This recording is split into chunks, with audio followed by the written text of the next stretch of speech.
रूस और यूक्रेन की सैन्य ताकत का कोई मुकाबला ही नहीं है। रूस से अकेले लड़ना यूक्रेन के बस की बात नहीं और इस जंग में फिलहाल वो अकेला दिख रहा है। लेकिन सीन बदल भी सकता है अगर अमेरिका और अंतर्राष्ट्रीय सैन्य गठबंधन नाटो उसके साथ खुलकर खड़े हो जाएं। मतलब अगर ये लोग जंग में यूक्रेन का साथ दें तो रूस को भारी कीमत भी चुकानी पड़ सकती है, क्योंकि नाटो 30 देशों का एक ऐसा मिलिट्री अलायंस है जिसमें America, Canada, Britain, France, Germany, Italy और स्पेन जैसे देश तो हैं ही, Norway, Estonia, Latvia, Lithuania, Poland और तुर्की जैसे रूस के पड़ोसी भी हैं, और स्लोवाकिया, हंगरी, रोमानिया जैसे यूक्रेन के पड़ोसी देश भी हैं। और ये तो बस 16 देश हैं। यूरोप में 14 देश और हैं जो नाटो का हिस्सा हैं। जिसका मतलब यह हुआ कि अगर नाटो जंग में कूदा तो ये सभी 30 देश रूस पर धावा बोल देंगे, और जब इतने देश लड़ेंगे तो होगा तीसरा विश्व युद्ध। और अगर ये हुआ तो ये जंग रूस के लिए आसान नहीं होगी। तब नाटो के 30 देशों की सेनाएं रूस की सैन्य ताकत पर भारी पड़ सकती हैं, क्योंकि रूस के पास भले ही 9 लाख सैनिक हैं, लेकिन नाटो के देशों की सेनाओं के सामने ये आंकड़ा बौना दिखता है। नाटो के पास 21,15,000 सैनिक हैं, मतलब रूस से दुगने से भी ज्यादा।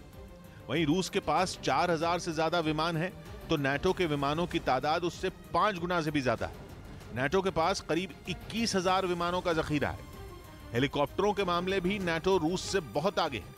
अगर रूस की सेना के पास लगभग 550 हेलीकॉप्टर हैं, तो नाटो के पास लगभग 8,500 हेलीकॉप्टर हैं। यानी नाटो का साथ अगर यूक्रेन को मिल गया तो रूस के लिए बड़ा नुकसान हो सकता है, क्योंकि उनकी ताकत सिर्फ वायुसेना ही नहीं बल्कि हर मोर्चे पर रूस के मुकाबले काफी ज्यादा है।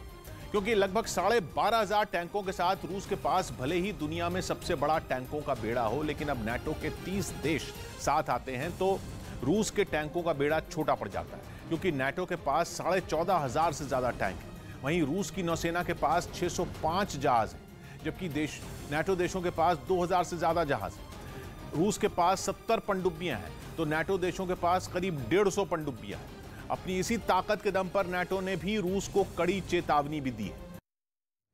और इससे पहले शनिवार की शाम यूक्रेन से 219 भारतीयों को एयर इंडिया का विशेष विमान मुंबई एयरपोर्ट पहुंचा, जहां पर केंद्रीय मंत्री पीयूष गोयल ने उनकी आगवानी की।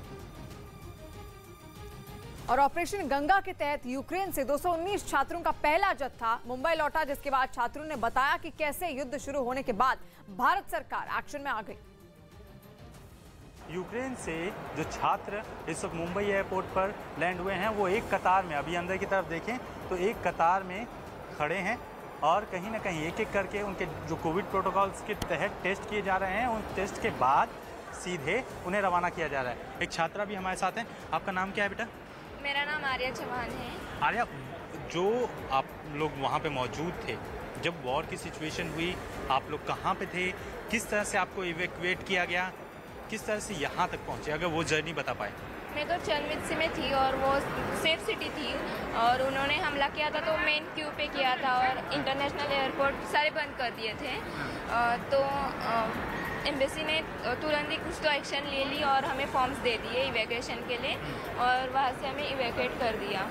बॉर्डर सील होने के बाद आप लोगों को किस तरह के ये फॉर्म किस तरह के थे जो आप लोगों को मुहैया कराए गए? मतलब उसमें था कि आप किस स्टेट से हो, क्योंकि इवैक्यूएशन के लिए तो वो चाहिए होता, और पासपोर्ट सारे वो डॉक्यूमेंट्स थे। और उन्होंने रोमानिया के बॉर्डर से हमें रोमानिया में शिफ्ट कर दिया, और वहाँ से हम एयरपोर्ट से आ गए। और मेरे साथ लगभग 20,000 लोग थे, वहाँ पे स्टूडेंट्स थे जो यूक्रेन में पढ़ाई कर रहे थे। तो उसमें से थोड़े तो पहले ही जा चुके थे इंडिया, और बाकी के सब थे वो उन्हें भी आज और कल इवैक्यूएट कर देंगे वो। अच्छा, मतलब धीरे धीरे करके एक स्लॉट में इवैक्यूएट किया है।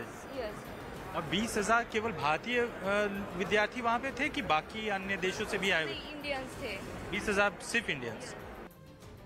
और मुंबई लौटे छात्रों ने बताया कि जो लोग पश्चिमी यूक्रेन में रहते हैं उन लोगों को भारत आने में मुश्किल हो सकती है, क्योंकि वहां बमबारी की वजह से सबसे ज्यादा बुरा हाल है।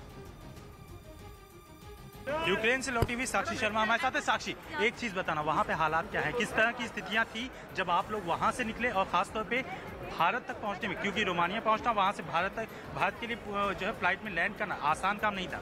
सर आसान बिल्कुल नहीं था, पर क्योंकि हम वेस्टर्न पार्ट ऑफ यूक्रेन में रह रहे थे तो वहाँ से रोमानिया का बॉर्डर काफ़ी नज़दीक है, तो हमको इतनी दिक्कत नहीं आई। पर दिक्कत उनके लिए जो ईस्टर्न पार्ट ऑफ यूक्रेन में रह रहे हैं, काफ़ी दिक्कत है। कैपिटल कीव में काफ़ी कुछ हो रहा है, बट आई होप सारे इंडियन स्टूडेंट्स सब लोग वहाँ पर बेहतर रहें।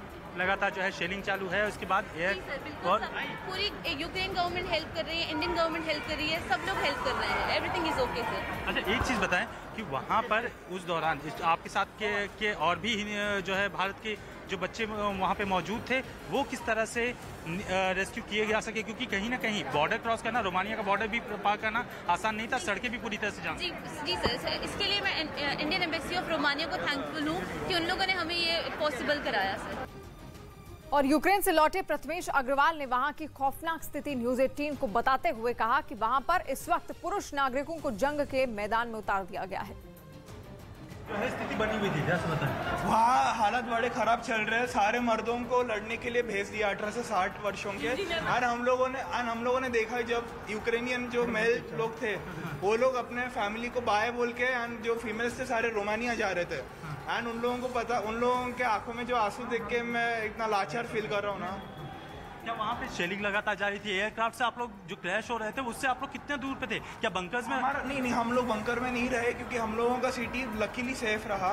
हमारे सिटी में कभी भी कोई अटैक वगैरह नहीं हुआ लकीली, और हम लोग का सिटी रोमानिया से काफी करीब था। अच्छा, एक बात बताया, आपने बताया कि वहाँ पे जो लोग थे उन्हें सीधे बैटलफील्ड में उतार दिया गया है। हाँ, मतलब उनके जो मेल लोग थे, वो मेल लोगों को अलाउड नहीं है कंट्री छोड़ के जाना।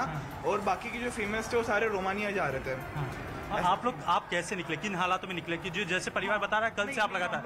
हम लोगों ने ज़्यादा तकलीफें फेस नहीं की सच में, क्योंकि एम्बेसी ने हमेशा हमारा साथ दिया। और कभी भी हम लोगों को ऐसा खाने पीने के लिए कभी भी कुछ ऐसा ये स्ट्रगल वगैरह कुछ नहीं करना पड़ा। और हमें लगा नहीं था कि इतना जल्दी हम लोग वापस आ सकते थे। फिलहाल जो प्रथमेश बता रहे हैं उसके मुताबिक वहाँ पे जितने भी मेल्स हैं वो सब लोगों को बैटल फील्ड में भेज दिया गया है, जबकि फीमेल्स सीधे रोमानिया की तरफ पहुंच रही हैं और वहां से बाहर निकाले जाने की कोशिश। और इस वक्त की बड़ी खबर का रुख करते हैं रूस पर। जर्मनी की बड़ी कार्रवाई सामने आई है, जहां पर रूस के लिए एयर स्पेस बंद कर दिया है। जर्मनी ने अपना एयर स्पेस रूस के लिए बंद कर दिया है, क्योंकि लगातार रूस यूक्रेन को लेकर अपना अड़ियल रवैया अपनाया हुआ है, जिसको लेकर कई ऐसे देश हैं जिन्होंने अब यूक्रेन को लेकर अपना समर्थन साफ कर दिया है। उन्हीं एक देशों में जर्मनी का नाम भी शामिल है। और जर्मनी ने अपना गुस्सा जाहिर करते हुए, अपनी नाराजगी रूस के प्रति जाहिर करते हुए अपना जो एयर स्पेस है वो रूस के लिए बंद कर दिया है। इस वक्त की बड़ी खबर रूस यूक्रेन युद्ध को लेकर हम आपको बता रहे हैं। आज युद्ध का चौथा दिन हो चुका है, 3 दिन बीत चुके हैं, लेकिन उसके बाद भी स्थितियां जस की तस बनी हुई है। लेकिन लगातार रूस पर पाबंदियों का दौर अभी थमा नहीं है। रूस के खिलाफ नाराजगी बहुत सारे देशों में, खासतौर पर जो नेटो देश हैं उनके भीतर नाराजगी देखने को मिल रही है। और जर्मनी ने फिलहाल रूस के खिलाफ सख्त कार्रवाई करते हुए, सख्त रुख अपनाते हुए आपको बता दें कि अपना एयर स्पेस रूस के लिए बंद कर दिया है। यूक्रेन में जारी जंग से रोंगटे खड़े कर देने वाली कुछ और तस्वीरें भी सामने आई। वहां बंदी बनाए गए रूस के एक सैनिक को सड़क पर घसीटा गया। बताया गया कि लड़ाई के दौरान रूस का यह सैनिक वहां के लोगों के हत्थे चढ़ गया। इसके बाद यूक्रेन के लोगों ने उसे पकड़कर सड़क पर घसीटा, जिसका एक वीडियो भी सामने आया, जिसमें वहां के एक रिहायशी इलाके में घुसे रूस के सैनिक को कुछ लोग घेर कर खड़े दिखाई दिए। कुछ ही देर बाद उनमें कुछ लोगों ने उसे पकड़ा और फिर घसीटते हुए सड़क पार कर गए। इतना ही नहीं, यूक्रेन से आए एक दूसरे वीडियो में रूस का एक सैनिक रोता हुआ दिखा, जबकि उसके आसपास खड़े यूक्रेन के लोग उससे पूछताछ करते दिखाई दिए। बताया गया कि उसे बंदी बनाकर कुछ देर के लिए लोगों के हवाले कर दिया गया। जंग के दौरान बंधक बनाए गए रूस के सैनिकों की ऐसी ही एक तस्वीर यूक्रेन के विदेश मंत्रालय ने भी जारी की, जिसमें रूस के कुछ सैनिक एक नाव पर सरेंडर करते नजर आए।